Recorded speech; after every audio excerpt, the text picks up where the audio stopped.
కోసం దోహదం చేసే గ్రోత్ ఇంజన్గా అమరావతిని తీర్చిదిద్దాలనేదే మా ప్రభుత్వ లక్ష్యం. మహారాష్ట్ర అభివృద్ధికి ముంబై ఎంత కీలకమో, తెలంగాణ అభివృద్ధికి హైదరాబాద్ ఎంత ముఖ్యమో, మన రాష్ట్ర ఆర్థిక వ్యవస్థను ముందుకు తీసుకెళ్లడానికి అమరావతి నిర్మాణం కూడా అంతే అవసరం.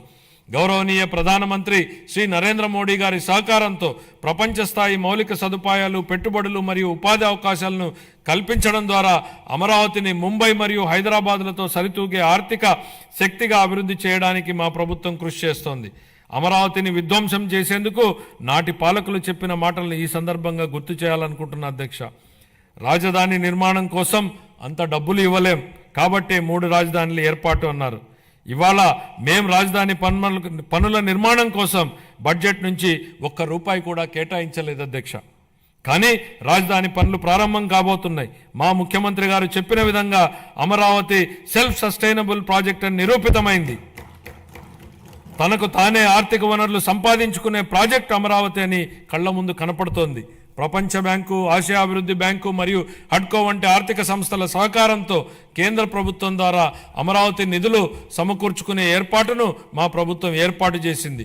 దీంతో బడ్జెట్ సహాయం లేకుండానే స్వీయ పెట్టుబడి వనరులు కలిగిన రాజధాని నగర ప్రాజెక్టుగా అమరావతి మారింది. మా ప్రభుత్వం మున్సిపాలిటీల పరిధిలో చెత్త సేకరణకు వేసిన చెత్త పన్నును రద్దు చేసింది. చెత్త పన్ను ప్రస్తావన వచ్చిన నేపథ్యంలో ఓ విషయాన్ని సభ దృష్టికి తీసుకురాదలిచాను అధ్యక్ష. మీరు ఆనాడు ప్రతిపక్షంలో ఓ మాట అన్నారు. చెత్త మీద వేసిన చెత్త పన్నును ప్రస్తావిస్తూ నాటి పాలకుల మీద మీరు చేసిన వ్యాఖ్యలు పెను ప్రకంపనలు సృష్టించాయి. అది అక్షరాల నిజమని ప్రజలు తమ జూన్ 24 తీర్పు ద్వారా స్పష్టం చేశారు అధ్యక్ష. గత పాలకులు రాష్ట్రానికి అప్పులనే కాదు, చెత్తను కూడా మనకు వారసత్వంగా వదిలేసి వెళ్లారు. రాష్ట్రంలో 83 లక్షల మెట్రిక్ టన్నుల చెత్తను ఎత్తకుండా వదిలి వెళ్లిపోయింది గత ప్రభుత్వం. కూటమి ప్రభుత్వం చెత్త పన్నుని రద్దు చేయడమే కాకుండా మళ్లీ స్వచ్ఛాంధ్ర దిశగా పనిచేస్తోంది అధ్యక్ష.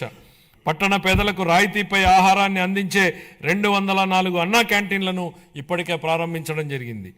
25-26 ఆర్థిక సంవత్సరానికి పురపాలక మరియు పట్టణాభివృద్ధి శాఖకు 13,862 వేల కోట్ల రూపాయలను కేటాయింపును ప్రతిపాదిస్తున్నాను అధ్యక్ష.